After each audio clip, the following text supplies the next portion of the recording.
Hello, listening people. Hello. You're listening to Spin Polish Presents Pictures Powwow. I am one of your hosts, Ryan Sawinski. And I am Bartek, the other host. How are you, Bartek? Good, Ryan. How are you? I'm feeling very good. Just, enjoying myself. We're doing our show, having to talk about a movie. Pretty sure it's a movie you recommended. I think. Can't remember. Maybe it was, maybe it wasn't. Is this the type of show where we do recommendations? Yeah. Pictures Powwow, in which one of us, whether it be you, myself, or a listening person, recommends a movie and we watch it beforehand, talk about it, get in depth. So if the listening people who are listening to this, not watching it, haven't watched the movie, On then... YouTube, you technically watch videos. I know, I know. What I was going to say was, we're going to be covering a movie in depth. It's in the title of the episode. Bartek, what's the movie? We are doing, and I don't know if I should try to pronounce this like they do in the film or as a Westerner. I didn't notice a difference. Because I think in Hindi it's Well, more just say it first, and then we can talk about the Hoon Na. Hoon Na. Yes. Which is a Bollywood film. Yes, it is from 2004, I believe. You recommended it. I did. We're going to be talking about this film in depth. It's 3 hours long, so there's 3 hours worth of discussion by that logic. I said last time it was 10 minutes shy, but I think it was actually 5 minutes shy of the 3 hours. Yeah. I don't know. It's a bit weird. It depends. So we're going to be talking about this. This is Bartek's recommendation. We watched it. Bartek, what is your history with this film? So, my mum's liked Bollywood films for a long time, and it wasn't really too big of a thing in the household. It was something like I knew, but it didn't really see them being played or whatever. And then around, I think, like 2005, so a year after this film came out, she'd seen it, and my stepbrother had seen it, and I'd heard things about it, and eventually I watched it with one of them. And this basically became a film that the three of us really enjoyed and were very fond of. So was it your introduction into Bollywood? It was the first one I'd seen, for sure, yeah. So it was, let's say, your introduction to the genre of Bollywood. Yeah. Bollywood ripping off Hollywood? No, because this tries to be the Matrix at points. And Mission Impossible. Yeah. And Austin Powers at one You don't even get me started. That was a big question. Can I say this is this also your first Bollywood film? Or have you seen some before? We'll get to that. We'll get to it. So part of this episode might be, I guess, talking about conventions of Bollywood, given that this is the first time we've talking about it. And there are some, because I've seen Bollywood films after this one, that I can look back on this and be like, oh, yeah, these are conventions I see going forward. I can't explain the Austin Powers rip-off theme, though. I don't know what's going there. No one knows. Okay, so your history is you've seen this, you grew up with it. It's last episode you said it was a sentimental film. Yeah. And is it sentimental because it's your introduction to this world of cinema? That, and also I really enjoy the film. Yeah. And, growing up, I'd like to think that I'm a little bit better at looking at films, and I can really appreciate a lot more of the production elements that went into it, especially in the musical sequences. Yeah, and as you said, it's one that you and your family have watched on multiple occasions? Yeah, maybe not together. I've definitely watched it with my mum and with my stepbrother on separate occasions, and I think it's a weird one because it's a long film, so rewatching it is still like a commitment. Yeah. But it's been a long time since my now second last viewing, so it did feel a little bit more fresh this time around. What is it about Bollywood movies that really get you and your mum and your whole family just like going? Like, what is it about these movies that just your whole family seem enthralled by? Yeah, it's really weird because there are a lot of things that I kind of give a pass to in Bollywood films that if I were watching a Hollywood film, I would probably criticize a bit more. I guess just the level of energy they have, the length. To some extent, yeah, the length does. If it's a good film, that means that you're in that world for a bit longer, and it feels a bit more intimate. Yeah. If it's not so great a film, obviously there's a negative there. This is one that we really enjoy. It's yeah. Fair enough.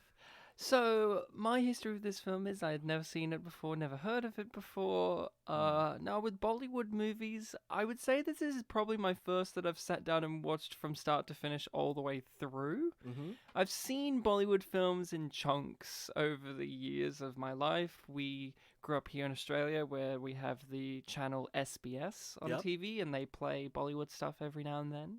And you just kind of catch them a bit way through and go, what is this crazy movie or whatever. Like, I swear I've seen a bit of one that was like a Indian Terminator or something stupid like that, where a guy, there's a million of him and they all join together to be a giant ball and roll around and stuff. I've seen a bit of that. I've seen that one that our friend Will has described where it's Something about a fly, right? about a fly. That's on Netflix too, actually. Okay. But it depends which version there is, because there's like two versions, one in one language, one in another, and one's longer and one's shorter. I don't know. And we should probably just mention quickly that India has a couple of Hollywoods depending on the region. So there might be like, South Indian Collywood. I don't even know how many there are, but Bollywood tends to be the main like North Indian one. Is this a Bollywood movie? This one is Bollywood. Good, Yeah. good. So I had not heard of this movie, didn't know. I was a bit daunted because it's nearly 3 hours long. I said how many musical numbers. Bartek said like 7 or 8. And I Yeah. said, how long are they? And you went, and that was his answer. And then you were like, don't be mean, it's sentimental. And I was like, And Bollywood films, I don't know, like I've never really been engaged to want to watch many of them. Well, I know you love them, like you and your mum go to see Bollywood movies like all the time. Like those are 90% of the movies that you see together. So it's like Bartek's really ingratiated in this world, and then for this episode I was like, I'm going to have to be that guy who, if I critique this movie in any negative way, I'm going to be met with, well, Ryan, what you don't understand is this cultural value and this cinematic universe's style, and Bollywood does this, and you need to give a pass to this, and don't complain about that, and that's this, and this is that, and that's why I was a bit daunted, because not only for me is it daunting just to watch a 3-hour-long movie, like, I don't usually have a problem with length for movies, but sometimes you go, I haven't really watched a 3-hour Bollywood movie before, so there's that daunting thing. And then for the reason as a podcaster to analyze it, I'm worried I was daunting because there's going to be all these things that if I critique them, I'm going to be met with, well, you don't understand because you're a newbie. Well, trust me, I've been thinking, obviously, since we started the show, I've thought to myself, we're going to have to do a Bollywood film at some point because, like, I guess it'd be disingenuous of me not to do at least one. And I have always been considering, like, okay, Ryan's going to have a different way of seeing it, maybe. So obviously there will be some leniencies. I'm not going to, like, treat you like a noob or whatever. But I'll say things when I have to. But I know that we're coming from different places. So I want this to be cordial. So could you describe... Well, first... What's the name of the film in English? What does it translate to, roughly, for those who don't know? I'm Here Now. I'm Here Now. Yes. Very similar to the Neil Breen film. I am here... now. Now, yeah. And why is it called that? In the reasoning of the film, and apparently the meta reasoning that I found out it's called this? On IMDb Trivia? I didn't know that. I've seen that guy. That's one of my favorite actors, and he's everyone's favorite Bollywood actor. Fun fact, I did a recent guest spot on the Chats podcast. They were doing an episode of Crusade, and I mentioned that we were doing this movie, and they were, one of them's like, I haven't seen any Bollywood movies outside of the Doom trilogy. Does this have... And who's the lead actor in this, Bartek, that you love so much? Shah Rukh Khan. Does this have him? And I was like, of course it does. All Bollywood movies seem to have him in them. I don't think he's in any of the Dooms, but okay. No. But this guy's known so well as like he's got a reputation. If you say you're watching an Indian movie, does it have that guy in it? Yes, he's got a reputation as like king of Bollywood. Mm-hmm. Yeah. There is another guy that's like considered, I think, like a god of Bollywood, but who is he? He's the guy that was in the Great Gatsby by right. Not the dad from Bend It Like Beckham, who's also a big Bollywood actor. No, not he's my god. So yeah, this is called I Am Here Now because in the movie there's a reasoning for it, but the meta reasoning apparently is it's a catchphrase he says, this actor. Apparently he says it in a lot of his films. Have you seen that? To be honest, I haven't really noticed, no. Have you seen a lot of his films pre this movie? Pre this film, not as much, and there are a lot pre this film. But no, I haven't really So noticed. maybe he quit doing it after there was a literal movie named after it. I know that in his earliest days, he played a lot of villains. I don't know if they would. I could see him doing that. Yeah. Can I tell you, what's the actor's name again? Shah Rukh Khan? Yep. I learned a trope of his from looking up stuff about this movie that wasn't on IMDb trivia. Mm-hmm. In 4 other movies, I can't remember if they're before or after, but he also likes commanding that women wear their hair down because it looks far prettier. So I don't know if that's like his Quentin Tarantino thing where that's Shah Rukh Khan's fetish or something, like his preferred way of women. But in this movie, that's a big plot point. That's a big moment of the film. There's pretty much a whole song dedicated to how much he loves a woman's hair being down, and I don't know how to feel about that, honestly. So what is the plot of this movie in a nutshell? Well, this film, like a lot of Bollywood films, can be described as a masala film, which means like a mix. It covers a lot of genres. This one is, part political terrorist plot, part high school comedy plot. So you're saying it's Man of the House with Tommy Lee Jones? It's basically that. Yeah, yeah. This is Bollywood Man of the House. So the basic idea is that India and Pakistan both have POWs from each other's countries that have just unknowingly wandered over the border, and there's been tensions between the two countries. This is in real life. And they want to have a project called Project Milap, Unity, where they return the POWs as an act of friendship. Yeah. And there is a there's an Indian ex-military guy who hates Pakistan and does not want this project to happen. It's a personal war. It's a personal war. It's always a personal war. It's always a personal war. Best line. And it's a long film, so I have to remember all the plot points. At the same time, the Indian general who's in charge of the Indian side of the project has a daughter that terrorist is going to target. To, as a means of making the project not happen. So our main character, Major Ram, played by Shah Rukh Khan, has to go undercover at a college or a high school. No, it's a college. They keep on, yeah, it's weird. The joke is that he's too old to be at a college, which is confusing. Yeah. He's going undercover, so there's a lot. The hijinks there are based around like, oh, he's older than everyone else. He's a teacher, basically. Like, oh, that must be the new teacher. Yeah. And of course, Shah Rukh Khan's Major Ram is there for also personal reasons due to the terrorist, and he's that because the terrorist guy killed his dad at the beginning, and then his dad was like, "You have a brother." I have 2 sons. I have 2 sons. You have a brother who also coincidentally goes to the same college. Yeah, which he learns when he's given the mission to protect the general's daughter.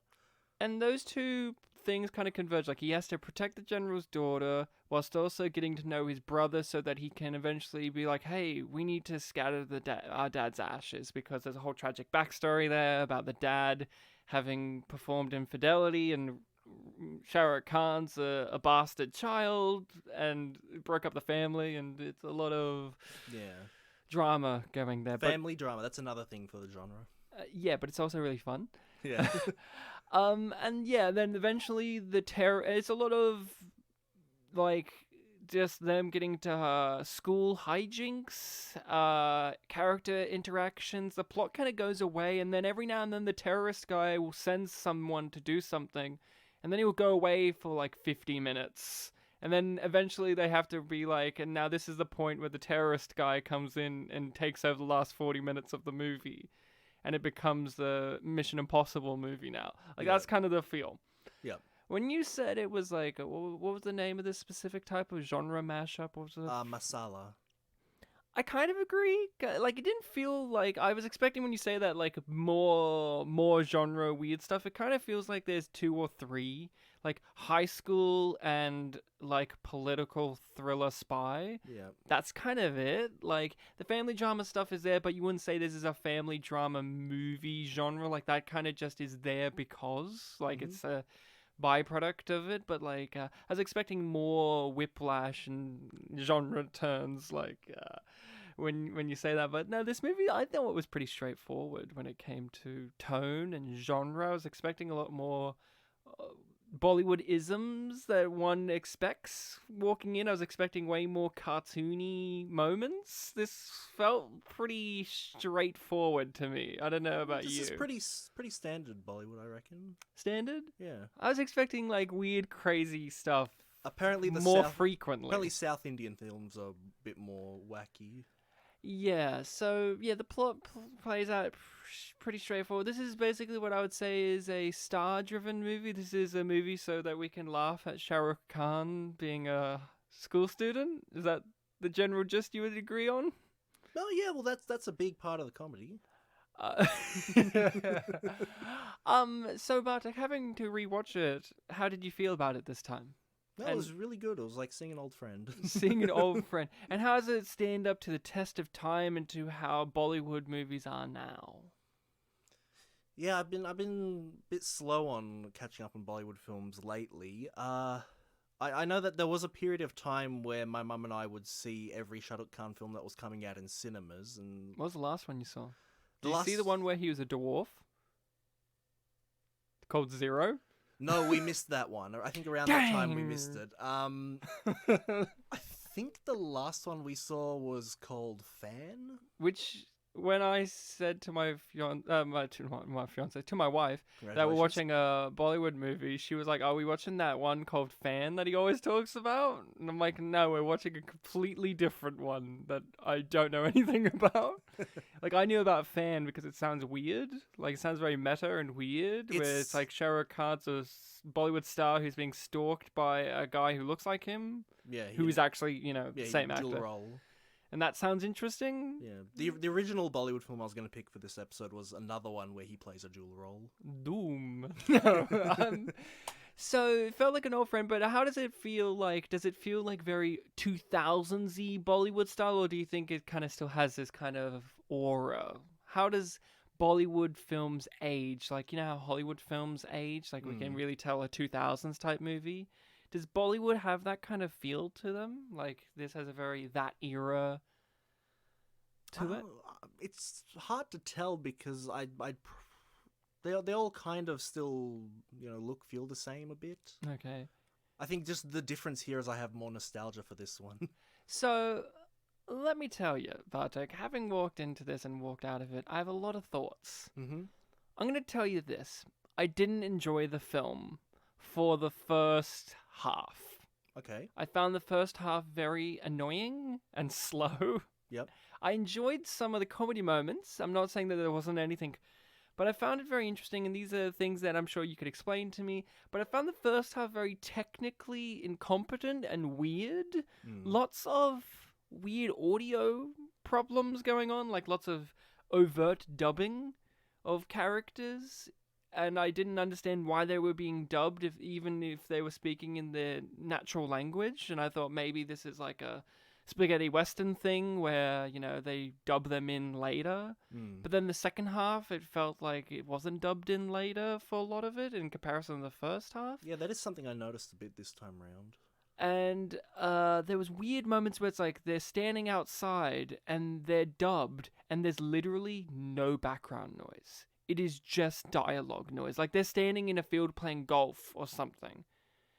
Him and the general, they're talking. They're in a golf, yeah. I know and what you mean. It's pure silence, and I found that very distracting. And then in the second half, all of those technical things that I had problems with were kind of put aside and were fixed, and it felt like, to me, like what happened in the first half? Like what happened in this first chunk? And is this common? Like these really weird technical things that I could consider be errors, but you could say these are just Bollywood tropes or isms, because I found it very confusing. Like the opening credits, there's music, there's glorious music, and then the music abruptly cuts off and there's like 4 seconds of pure silence, and then it kind of fades and then fades up to the movie, and then audio's back, and I found that very distracting. And like all these weird little technical things, like the weird use of that juddery drop frame slow motion that they used when people walked and all that, these weird technical and stylistic choices that in the first half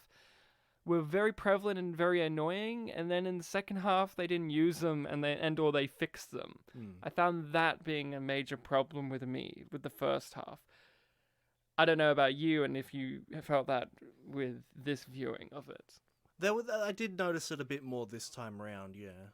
And I don't know if that's a thing that just happens in Bollywood things, or do you think that there was some production issues behind this particular film? It's an interesting thing to bring up, yeah, especially if you say the second half didn't have it as much. I pinpoint the exact moment where the movie picked up for me. It's the song that they have where they're like, the Lucky and him are having their sexy song about like their two respective partners dressing alike and being like, ooh, she looks good. From that point on, the film picked up for me.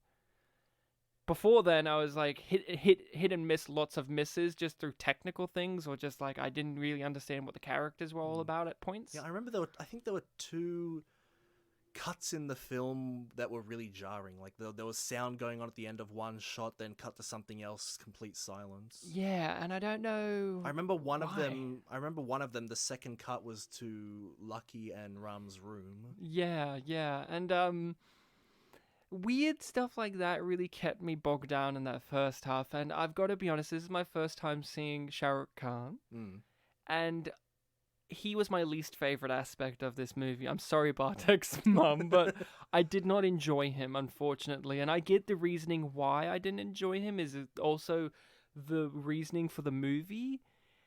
His character, which is I found him too much of a stick in the mud.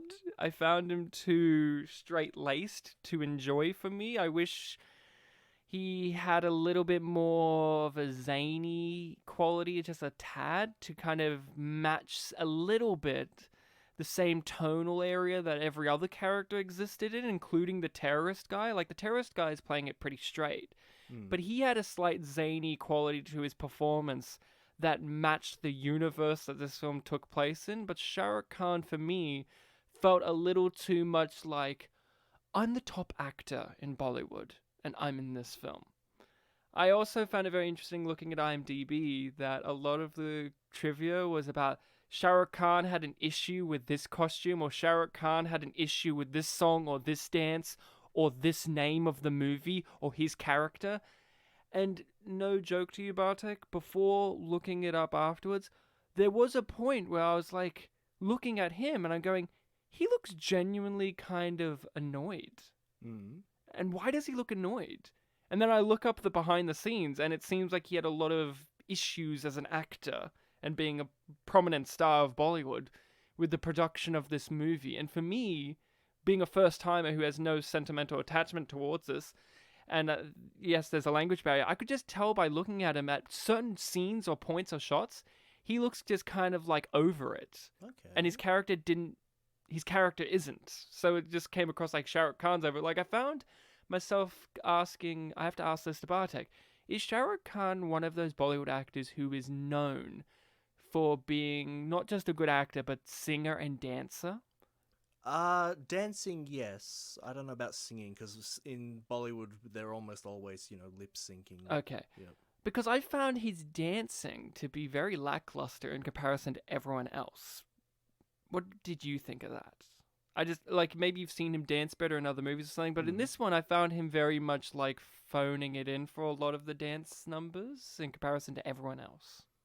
I do remember that he was a bit different in some of them. Maybe this was intentional, but like he was a bit out of sync in some of the sequences, like when he was with a bunch of extras. I didn't know if that was to make him stand out or if that was just, legitimate problem with the film. Yeah, and I don't want to be ragging, because you give me these puppy-eyed look like... No, it's fair. It's a fair point, though. It's just like, I didn't find him as enjoyable. After a certain point I did, and this is where I have to say the length somewhat pays off for me. The length of this movie didn't drag. It didn't feel like I'm sitting here for 3 hours. However, and this is a positive, but I say however, yep, purely because I spent so much time with these characters, I eventually warmed up to them, but I feel like it's only because I spent 3 hours with them, not necessarily because of their journeys or their character arcs or any of that kind of stuff. Like, eventually, I was like, yeah, Shah Rukh Khan, get him. But I guess that's kind of going back to what I was saying before. You like kind of get into the universe because of the length. Yeah, but if you're not enjoying it's then... Stockholm Syndrome. Bollywood, it's the Stockholm Syndrome industry. It really is. It should have been called Stockholm Syndrome World. Yeah. The first half just dragged for me. Like, I found like a lot of the gags were kind of brushed over so that Shah Rukh Khan can like do something. A lot of moments where I was like, why are we focusing on Shah Rukh Khan right now? And then I go, oh, he's the big actor. Like, that scene, that dance number I'm talking about where, they're talking about the girls being sexy. I asked myself several times, why did this become a Shah Rukh Khan number out of nowhere? It was Lucky's song to begin with. And then Lucky goes away after, like, the first few verses, and then it's just Shah Rukh Khan's number, and I'm like, why is he taking over this song? This isn't about him. And it kind of wasn't. Especially since he's already had the one musical number with his girl.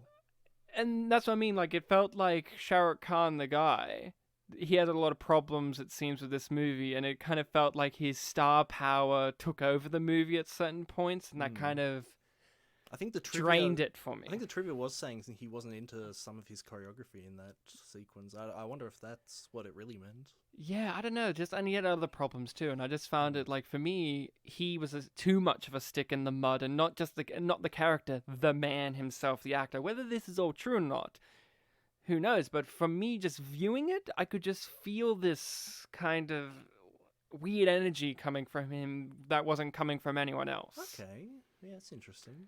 Hence, I'm really interested to see him in other films to see if it is something that is just him as an actor and I'm just not as familiar with that style of him, or if this was just a one-off kind of mood that was happening with him that day, that filming. I don't know. If you mean that, I'll try to recommend you something then, but yeah. I'll check out Fan. That sounds interesting. Yeah, I want to see him as a creep. Oh, there are a few I can recommend if you want to see him as a creep. But I want to see him creeping himself out. Fan would be the one then. So, what are some negatives that you have for this film, if any? Since I'm talking about some negatives. Well, I agree with you that some of the audio issues were there, especially those cuts. Those were very jarring. Issues I had. I feel like there was something I noticed this time around. I'm trying to remember what it was. Was it the wigs? No. Wigs are cool. They were terrible. Like, the terrorist guy's wig was really terrible. And I don't know why it was so bad. Well, like you say, he's a terrorist. Okay. That's the joke. That's it. End show now.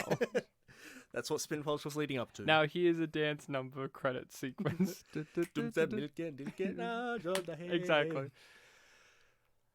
Negatives I had. I guess, and I guess this kind of leads into playing like cliches for comedy. I guess the Percy character's resolution.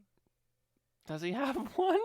Well, I guess in the credits it just says he has a jumper that says stud and he gets with Minnie. Is that what you mean? Well, because like his whole thing was that there was the love triangle thing going on, and he just kind of bows out at some point. If I know that there is a yeah, I didn't mind that. I didn't actually feel like it was an actual love triangle. I think it was just like he's just a guy, and she's just like, you know what, Lucky, you're a misogynist, and I don't want that no more. I'll go with the other male character that's in our group of friends. It didn't actually feel like that guy was actually pining after her in any actual way. Like, I don't know. I didn't feel that. I can't think of any actual scenes where he actually was like an actual opposition in the love triangle for Lucky. Well, I mean, there was at the end of the song sequence, there was the thing where she said, like, he's always seen me for who I was. You just see my clothes, that kind of thing. Oh, I know. Like, I know what she sees, but I mean, him himself as a character with actions that he does. I didn't feel like that character was actually an opposition for Lucky. It was more of an obstacle for Lucky in terms of Lucky's hit his low points. She's left him because he's too much of a misogynist. Right. But it didn't feel like, what was the character's name again, sorry? The dorky guy? Percy? Percy. It didn't actually feel like Percy as a character was actually pining after her and going going against Lucky. He just happened to be there. Right. That's what I mean. Like, she says this, but does he actually do anything as a character to necessitate being an opposition in a love triangle? Not particularly. He's just physically there. Hmm. So I didn't feel as like that was a love triangle plot necessarily. It was more of a we've hit the second act going into third act low point. Yeah. I liked her. Yeah, she was good. I liked her. I thought she was fun. I was really worried that when she changed outfits for him. Oh, that would be like the changing point for her character. But then the movie was like, that was just for today. I felt like doing something different, but fuck you. You should like me for me. And I was like, whoa, okay. Scratch out those negative notes I was making before. Like, whoa, okay. I wasn't expecting that because, you get used to how movies go. Yeah, yeah. I was expecting it to be like, but no, he had changed for her. And that was great. Lucky, I liked Lucky in the end. I was a bit worried he came out like an anime boy to begin with. I didn't like that. Didn't like that at all. Any other negatives? Any musical numbers that you didn't care for? Because this is a musical. I remember when I was younger, I wasn't really too into the actual love song between Shah Rukh Khan and the teacher, but this time around I had no problem with it. I thought it was really good. No, they were all fine. I think maybe I used to like the prom sequence a bit more when I was younger. The rockabilly one. Yeah. Yeah, I like that one too. It was good this time around, but I think I used to I like the it a bit more. first one. The one that's like done one shot, is it? Yeah, that one. That one was my favorite. I found myself a bit lacking at the musical numbers. I was expecting, because, I've seen Bollywood musical numbers and Bollywood musical numbers represented in other films like Slumdog Millionaire, like all that kind of crazy stuff. I was expecting to be more wow. Like, the one thing I said going in was, I'm going to be impressed by the dances. That's definitely what I'm going to be, like, if I don't like anything else, the dancing is what I'm going to be getting out of this. And I found that to be the opposite. Like, I didn't really find the dancing as impressive as I have seen in other Bollywood-related things. I found it very, like, lots of leaning to one side and doing a head nod, and lots of that, more so than... It was definitely, more subdued this time in this film. I guess the logic you could say is they were leaving the big spectacular dances for later in the movie, but I didn't think that the last one was I'm not saying the credits, the one before, was particularly wowzers. Like the last couple, I didn't find them particularly... The one I remember sticking out more near the end was the school one, because it was just so weird. But like the song itself, not even the dancing. It's interesting because I read, when I was reading the trivia afterwards, it mentioned like, they didn't really hire specific like dancing extras. They tried to keep it more with like the supporting casts. I had a point. No, that was the point. Like that's what I mean. Like I was expecting more wowzer dances and more absurdist stuff. Like they had their little absurd moments here, but I was expecting it to be cranked up more. I was expecting Lemonade Joe level of crazy, but I didn't. I could get have that. told you that wasn't quite what we were getting here. Well, I thought Bollywood was really crazy. Like from my outsider point of view, you think of like weird things, like weird, like they're always jumping all the time, and there's lots of wire work and like lots of random zoom snaps and like random crazy stuff. But this one, it felt pretty straight laced, pretty tame. It's funny because there were points in this film where I'm like, this is a little wackier than I remember this being. Mostly during like action scenes though, not really comedy. I'll tell you the wackiest thing, and I made it a running joke with my wife. I went, is that Shah Rukh Khan's love interest? I can't tell. The wind isn't blowing on her right now. And then as soon as I said that, some wind will start blowing on her. Why is that happening? Is that just in this movie, or is that a trope of Bollywood movies that the lead love interest has a wind machine blowing against them all the time? I think that was just like a magical realism-y fantasy kind of thing going on here. Just for this? But I mean, wind blowing in hair is a beauty trope. No, but she has it for literally every scene she's in, I think and that- it even blows against other actors. I think that is a joke. Yeah. Okay, but like, I'm not the authority, but I I found take it that as very a joke. funny, and I made it a constant joke. Like, is that her? Oh, I can't tell. The wind's not blowing on it, and then it starts. I'm like, there she is. You know what's extra interesting about you saying the dancing wasn't as wowzers as you were expecting? This was the directorial debut of the director of this film, but she'd been in the industry for like 2 decades prior to this, where she's mainly a dance choreographer for Bollywood films. And like, if you go on her Wikipedia page, it'll show you like her filmography, and there isn't much there. You scroll down, and there's a whole subtitle for what she's done choreography for, and there is like millions. yeah, dozens. How frequently, like, how prolific are female Bollywood directors? Are there lots of them? Are there few of them? I'm not as familiar with a lot of the production people. I mainly know her just because, she directed this and a few other films I liked. And then also the second Bollywood film I saw, which was what I was originally going to pick for this, I noticed her name in the credits. I'm like, oh, it's her. It's her again. Yeah, I honestly don't know. I do feel like most of the time if I do hear about a production role, it is like a male director or something like that. Anything you want to question me about this movie? Because you know this movie pretty back and forth. Anything you want to ask me about my thoughts on it? Because I'm trying to think of some stuff, but I want to be like, Bartek's seen this a few times. Is he keen on what I thought of this or that?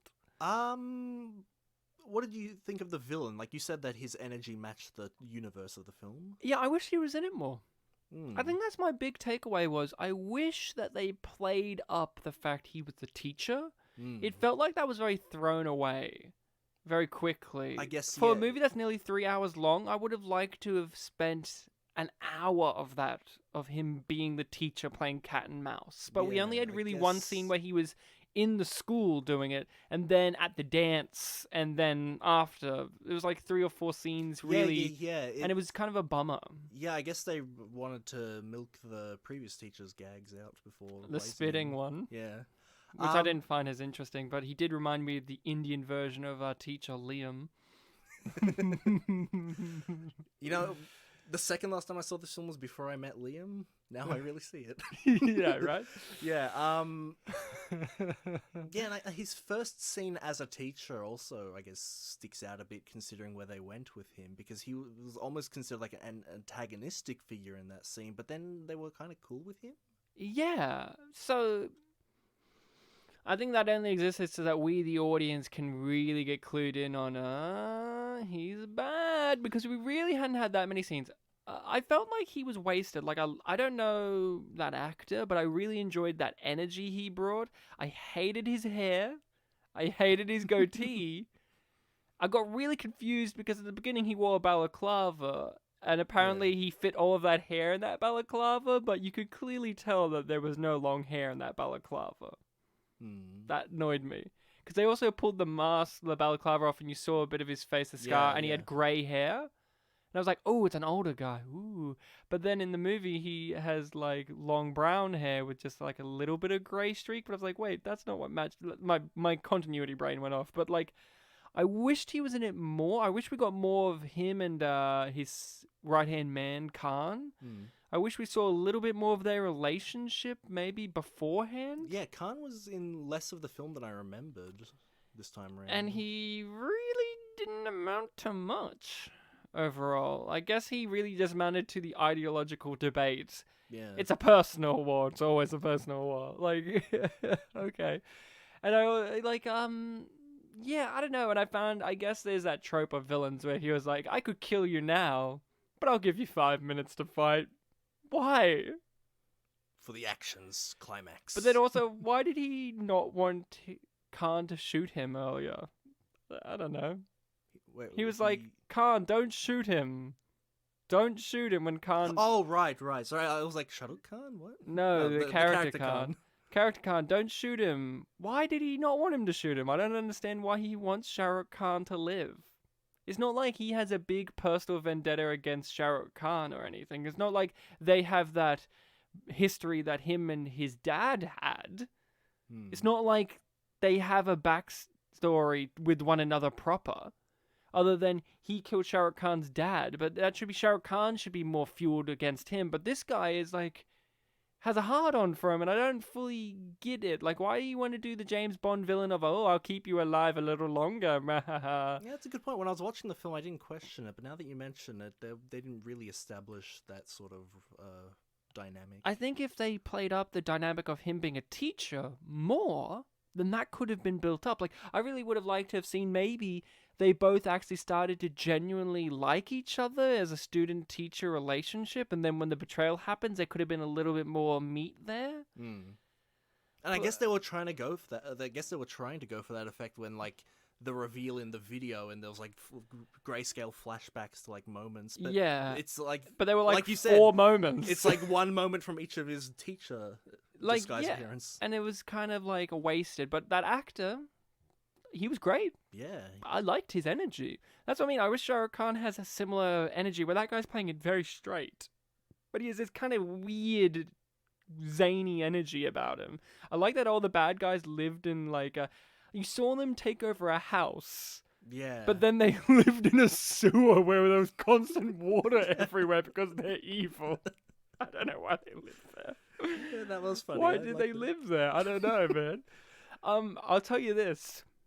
The film was smarter than I was giving it credit for in a lot of places. Like I said, like I was expecting the girl to change for the guy, but no joke, dude. I was expecting a Gemini Man kind of movie where at the beginning when the terrorist guy had his face hidden and he killed the dad, and then the dad's like, "You have a brother." I was like, oh, no, the brother's the terrorist. Oh, I see. I was really worried that it was going to be that, but then it was like, no, your brother's this guy. I'm like, oh, okay. I was expecting like that. You and I aren't so different from one another, you know. I'm your brother, and you know, I was expecting that you kind were expecting of there to be a twist melodrama, of who the brother is. but no. Instantly, the film's like, no, this anime boy's your brother. During this song that you like. Yeah, and I was like, there was lots of smarter moments that I didn't expect them to go. Can I just talk about the sexuality of this movie? Mm-hmm. Now, not being very familiar with the Indian culture or Bollywood, I wasn't expecting this movie to be as horny as it was. Mm-hmm. I thought it was going to be more prudish. I thought Bollywood movies were more prudish when it comes to sex and sexuality and kind of horniness, but this movie... Did you not see Lucky's mum? That's what I mean. Like, I was expecting that kind of traditionalist kind of attitude, but this movie was very horny. It was very sexy. Lots of men looking at women's butts and going ooga, and lots of women wanting to fuck. And I was very surprised at the sexuality of this movie being as present as it was. I know that, like, in terms of dancing, and this doesn't, you know, this isn't contrary to what you said about them looking, but like the hip movements and stuff, that's all, you know, very standard dance move stuff. But yeah, you're right. Them like just like going in tandem with the hip movements. And it's not even just I didn't even think of the dancing, but just like the way that the women are dressed and the way that they sexily walk and the way that the men are ogling them and the women are talking about wanting the guys for a good time. Yeah, and like, it was a funny thing of like, you know, they are wearing Indian clothing, which, you know, the saris, they do expose a bit more. But then they're also, you know, the acting is playing into a sexual element. What was Lucky's girlfriend's name again? Sanju? And she was wearing like more Western style clothes or more like civilian, like, you know, not traditional clothes. So she had like high midriffs and stuff. So I was a bit shocked. I was like, oh wow, okay. Like, I was a bit surprised of just like, yeah. But then the movie will also be like, Minnie's a whore. And also, no men on men kissing at this prom, okay? You fucking fags. Like, a lot of that. Yeah, that's coming out of nowhere. Like, whoa, okay. Whoa, where did that come from? It really came out of nowhere. But then you remember it's 2004 India, so of course it had to be in there. But I was very surprised. Is that a common thing in Bollywood? Like, them having such overt kind of sexuality emanating? Because I was thinking that it was going to be a bit more standoffish and prudish about that. I thought Shah Rukh Khan's character, the way he reacted to romance and sexuality and stuff was going to be the kind of tone of the whole movie, like where it's very much like a little bit of a wink and nod, but very, very, very po-faced about it all. The po-face thing, no, I don't really see that in Bollywood. Obviously, the way the women were acting in it and the way they were dressed, that is kind of standard. And I guess, yeah, there's obviously going to be, women are being attractive in this scene, men are going to be attracted to them. But I don't really think I've seen too many Bollywood films that go too all in on like sex or stuff like that. Do they have sex scenes in Bollywood movies? You know what? I don't think I've ever seen. Because I thought it was the thing that Bollywood actresses don't get naked. No, they don't. I've never seen one get naked. I think in I think it was in Doom 2, there was a controversy because one of the lead actress kissed one of the other actors. No. And I don't know if it's because of... I mean, there's kisses in Bollywood films, but I think it might have had something to do with the fact that she was engaged. In real life? I think. Weird. I was just surprised, coming in. The length of the movie really didn't feel as bad as I was expecting. I think the movie plods along at a good pace. I did find that it was very much like this is a chunk, and this is a chunk, and they're put together, unfortunately. Like, there were just some moments where I wish it was a bit smoother. Every time it did cut to the villain, it was cool that they were doing it, but also it was like, oh, villain time. Or, oh, mum time. Mum's crying again. Like, that kind of thing. Or...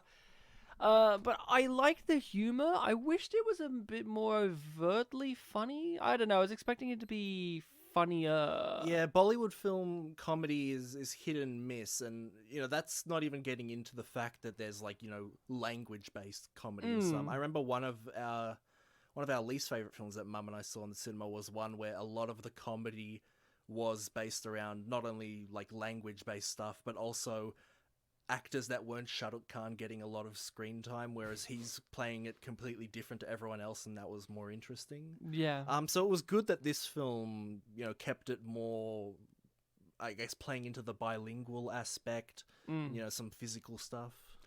Yeah, I mean, I'd be interested to see some other Bollywood movies. I mean, this didn't turn me away, but at the same time, I'm not going to lie and say that it turned me on. Like, I'm really going to go down the Bollywood rabbit hole now. Like, no, that's fair enough. It warmed me up a little. Like, I was like, okay, I want to see Shah Rukh Khan. He seems like a good actor, but like I said, he brought this weird energy that I didn't think melded as well. Yeah, and it's really interesting to hear you say all that.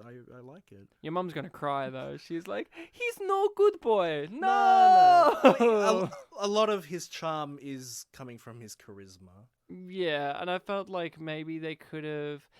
Okay, so does he play a loser a lot? Because in this movie, he was a loser, right? Like, he was, like, the top military man, but they put him in, like, a situation in which he became, like, a pathetic, wimpy loser, in which he hits on the teacher, and it's kind of like, oh, you loser. He has quite a range of what he can do. He does play a loserish character often, like... And every time it happens, Mum's like, oh, he plays such a dag. There are a couple I can think of where he plays... there's one I've just thought of now. It's sort of another dual role film. He's one character, but he Is he the Eddie Murphy of India, where he just plays multiple roles in movies? He loves dual roles. I can list 40, right? 5 maybe. In this one, he's one character, but he puts on different personas. Right. Where he's normally this very mild-mannered businessman, Clark Kent glasses, type, yeah. very meek. And he gets into an arranged marriage with a woman that doesn't love him, but it's an obligation. I think I saw the poster for this in the recommendations for other movies. Did the title look like Rab de Bana Di Jodi? Probably. Yeah, this is the one I'm talking about. And then she wants to attend dance classes, so that's you can do that. And then he attends the dance classes as this try-hard cool guy. Yeah, I'm very keen. That's a good one, yeah. Anything else you want to bring up about this movie? Anything that you want to talk about, highlight?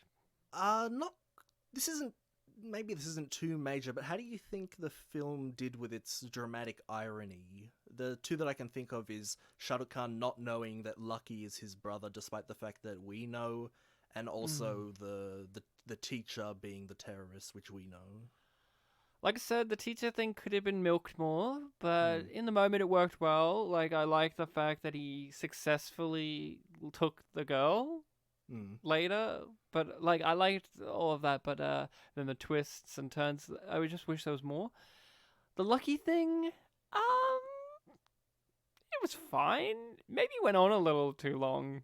Maybe a scene or two shorter of it being revealed, because it's just like, I don't know, didn't milk it hard enough. I don't know. It was fine. Yeah. I like that the computer loaded the image really stupidly. That's something I've always remembered. Like, that's clearly dramatic loading. That's the drama loading. I like that the guy who raced against Lucky didn't want to help him for some reason. Like it took Shah Rukh Khan like 10 minutes to get over there, and the other guys just stand there doing what?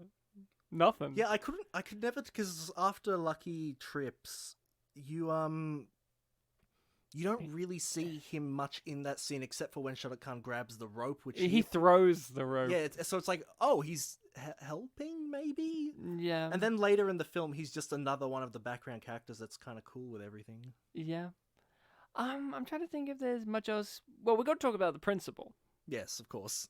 I liked his ties. I liked his humor.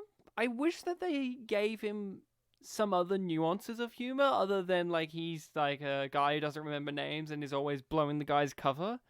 I wished he had a little bit more range of jokes, like maybe one or two other things he does. Like, since every other character who was a joke character had that one thing that they do, it would have been nice if one of the joke characters, primarily the principal, because he's the authority figure, had more than just the one or two joke things as well. Like, I wish he had a bit more things to flesh him out. They're all in the range of like gullible, misremembering, or narcissistic for the spitting guy. Yeah.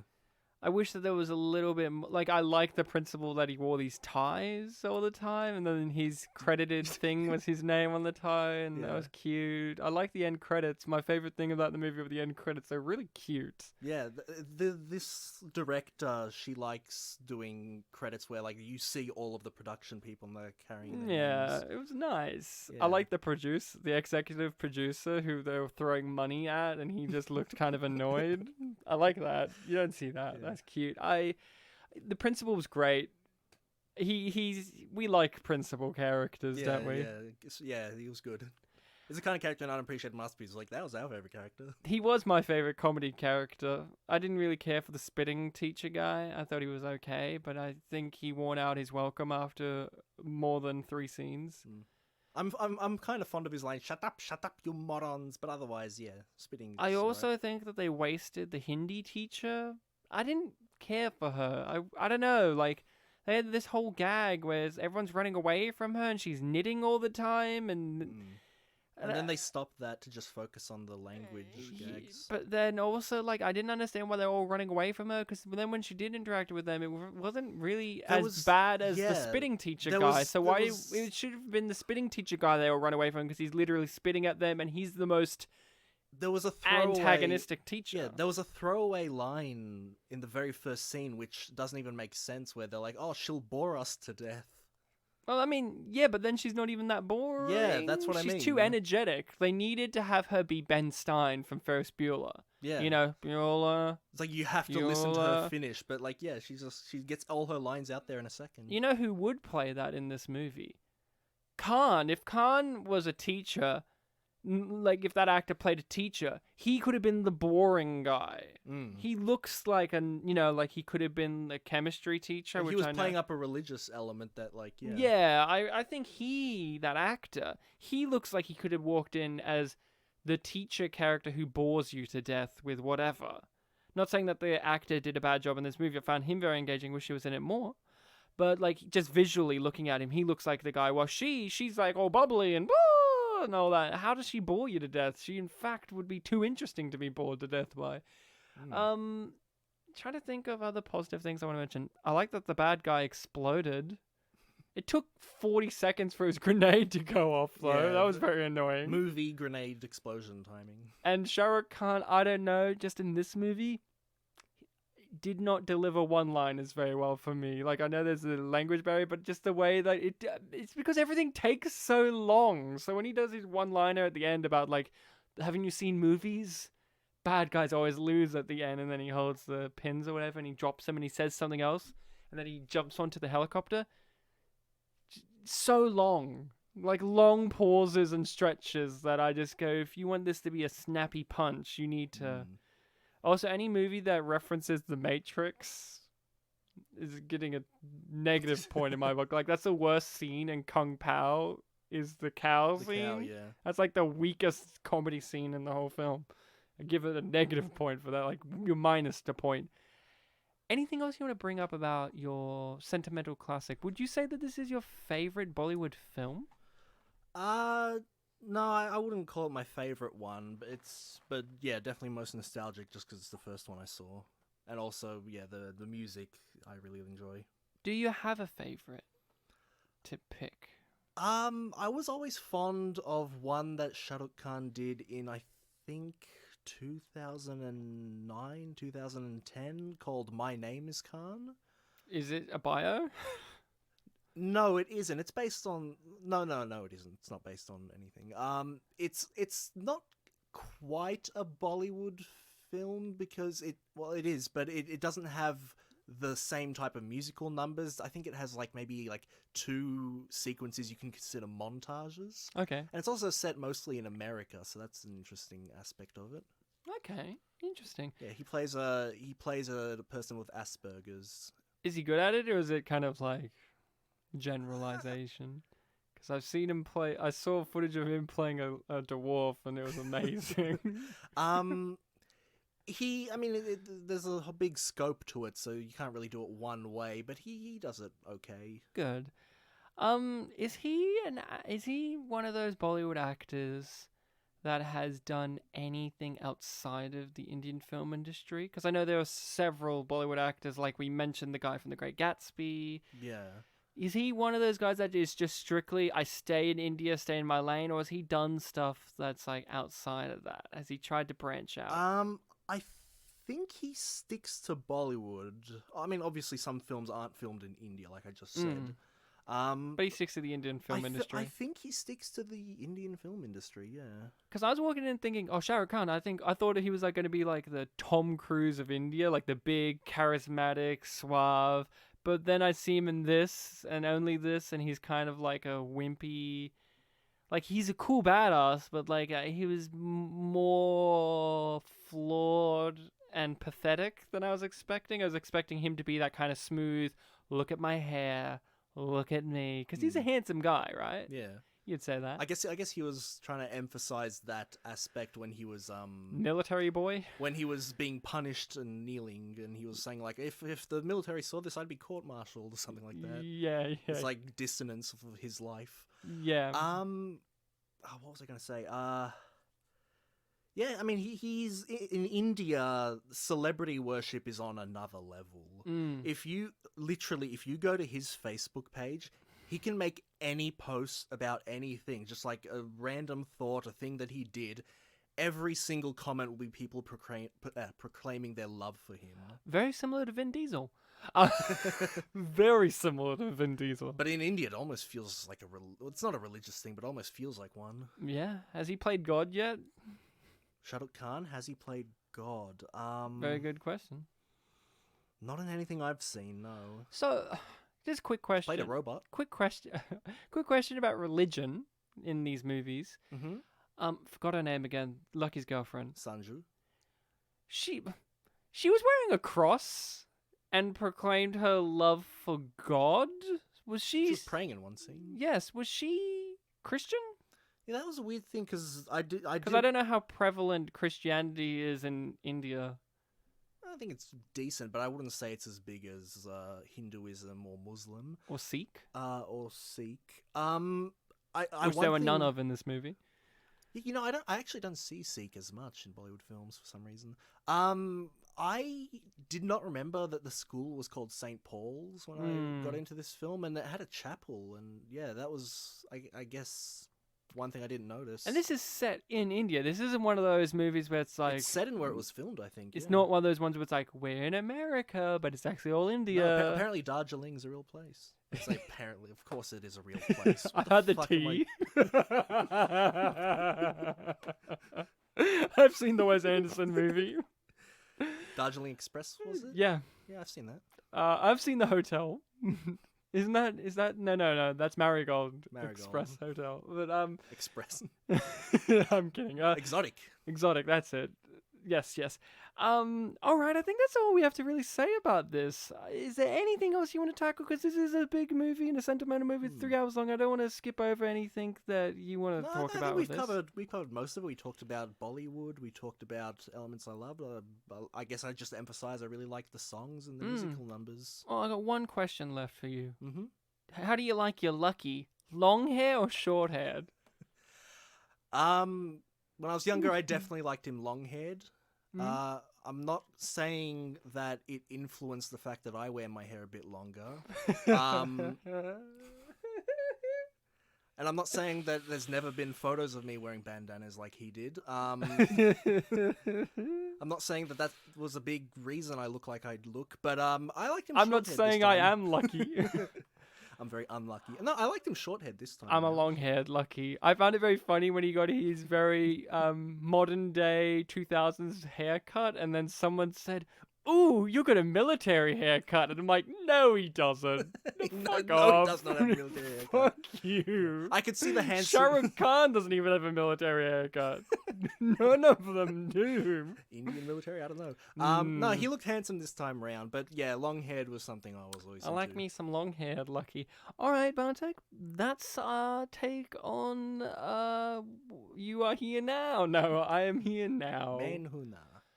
A very fun Obviously, entry into Bollywood. Unfortunately, my wife did not enjoy this movie very much. She found it a bit too slow going. Mm-hmm. She did constantly say to me, "Why is it still on?"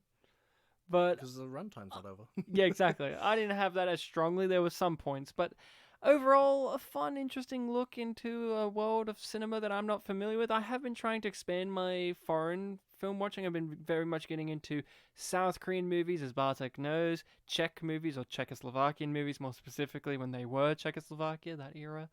Been trying to get into more foreign movies. Other than Indian movies, are there any foreign movies like countries in particular, that you enjoy cinema from and or you are interested in looking at more of? I mean, obviously, I am into Japanese and Indian, and I'm open for any sort of foreign cinema. Like, every second time it's my pick for this show, I try to pick a non-American film. Well, when you say Japanese, you specifically mean more animated ones. Yeah, you definitely seen animated ones. I've seen a couple of live-action ones that were okay, but I'd be interested to see some actual, like, top-tier kind of stuff. Any countries in particular that you're really wanting to delve more into? Hong Kong cinema? Hong Kong would be cool. Really, any country I haven't seen much from. Yeah, I would like to get into more Chinese cinema, Hong Kong cinema, and all that. That would be fun. I like it's Hong Kong cinema, yeah? No, or is it Japanese one? Which one is it where when they shoot people, like a hose of blood just shoots out of them? Whichever one that is. I can't remember if that's Japanese movies or Chinese movies, but like those ultra gory action movies where they shoot them and it's like the whole entire wall gets sprayed with blood. Like it's a fire hose of blood coming out of them. I could see it being either one. I don't know if it's any one in particular. There's a specific name for those, but I can't remember. But would they be like Yakuza films? Because that'd probably be Japanese. No, I don't think it's that. But all right, so Bartek. I guess just before we wrap up on Mindhood, the last thing is, do you recommend the film to other people, having seen it just once and being mixed on it? Specific people. I can't recommend it most because it's 3-hour-long foreign film that I don't think is as jumping off the wall as I warm to it because, I'm doing this podcast and I'm very open-minded about film stuff, but I'm not going to recommend this to just your average Joe. I'd have to recommend this to people who I think could handle the 3-hour-long runtime and also handle the foreign, barriers and also, just certain people. I recommend it to you. Hey, I recommend it to an open-minded person like you. You keen to hear what my recommendation is for next week? Yes, and I'm also obligated to hear it. Okay. Bartek, I think it's time to Oh, go back. when you say it's time, that means it's something that's been coming. I think it's time to go back to our childhoods. I think it's time to go back to Mein Hoon Na. Mein Hoon Na. I think it's time to go back to a series of films that really have encapsulated the world recently. I think it's time to end a trilogy. I think it's time to go and be the Senate. I think it's time to do Star Wars Revenge of the Sith, baby. Oh, cool. Because recently a new Star Wars trilogy is finished, and it seems now that all 3 trilogies are done. And Out of all of them, Revenge of the Sith is the one that is the final in the trilogy that is the most lauded. Would you agree with that statement?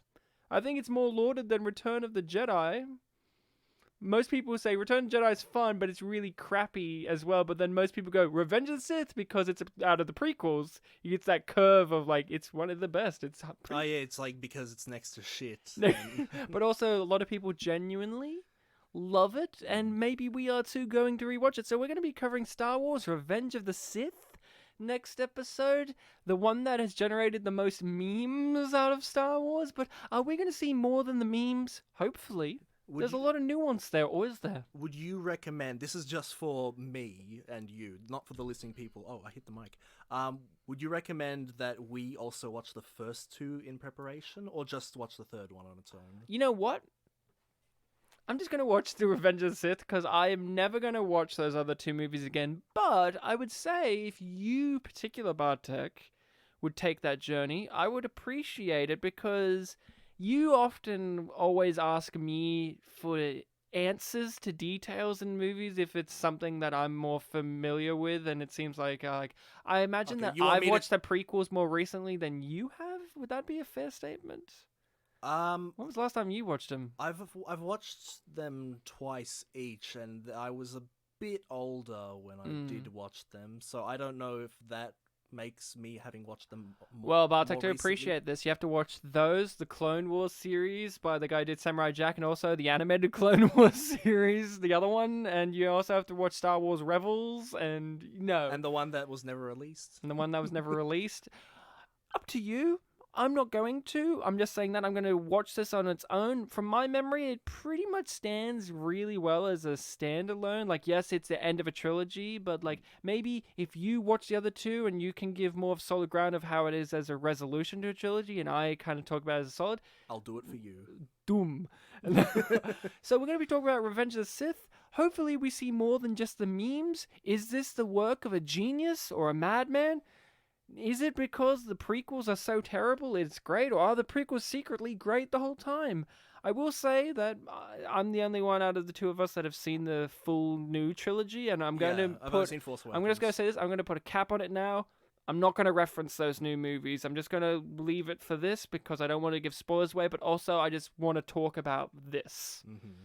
So if you're walking in thinking, Ryan, are you going to talk about how Palpatine is connected in the new movie to this and his whole story? I'm not going to reference that, okay? I'm just going to leave it for this thing and the original ones, okay? Yeah. Leaving it there. Well, Bartek, we did it. We need to recommend our own show. Where can people find us? You can find us wherever you are right now. And that could be on Podbean, iTunes, on Apple Podcasts. Yeah, get used to it. Spotify. Spanish streaming one. Google Play. Yeah. Spanish streaming one. We're also on YouTube.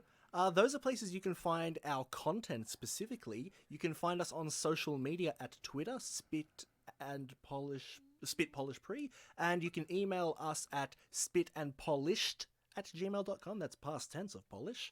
And we are also on Facebook. Just look up Spit and Polish Presents. Honestly, looking up those 4 words will probably get you to us pretty easily. Yeah, just email us if you want to contact us on social media if you have some questions, your own thoughts on the movies that we have discussed over the many years. If you just come at me randomly and go, Ryan, when you said this in the episode on Zoom, what did you mean by that? And then I go, what is Smash Mouth? What was that you said? Exactly. So, yep, you can find us on those things. Follow us, share us around, just sing and dance all you like, buddy. Yep. You can also leave us a review on iTunes and I think even on Facebook. So, until next time, listening people, remember to be kind to each other, but also, if you're a bad guy and you wear grenades on your chest, there's literally only one way you're going to die, okay? And that is going to be you get pin pulled out, and that pin will not explode the grenade for another 4 minutes, okay? And you know what I'm going to say when it explodes? Check that. Wicked.